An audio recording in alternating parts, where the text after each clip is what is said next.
কিছুদিন আগে উত্তরপ্রদেশে আমি একটা ঝড় দেখলাম। এই ঝড় আমি কোনোদিনও দেখিনি। হ্যাঁ, আর একটা ঝড় দেখেছিলাম, সেটা হচ্ছে আমফানে।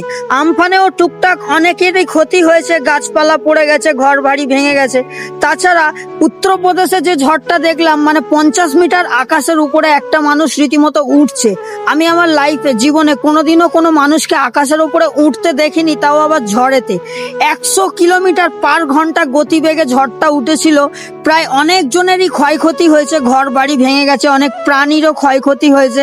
যারা গাছের নিচে পড়ে গেছে, গাছ পড়ে গেছে প্রাণীর ওপরে, গরু মোষের ওপরে, প্রাণীর ওপরে গাছপালা পড়ে গেছে। আমার দেখে তো খুবই ভয় লাগছিল, মানে ইনস্টাগ্রামে ভিডিও আসছিল, ঠিক আছে। তাছাড়া আরো আমি একটা আপনাদের কথা বলতে চাই, 100 জনেরও বেশি মানুষের মৃত্যু হয়েছে, 73 জনের মতো মানুষের আহত হয়েছে, তারা হসপিটালে ভর্তি আছে। অনেক লোকের ঘর বাড়ি ভেঙে গেছে। আমার দেখে তো খুবই কষ্ট লাগলো, মায়া লাগলো। তো এই ঘটনাটি ঘটেছে উত্তরপ্রদেশে, মানে যোগী আদিত্যনাথের এলাকায়। আর যোগী আদিত্যনাথ কত ভালো সেটা হয়তো আপনারা ভালো করেই জানেন।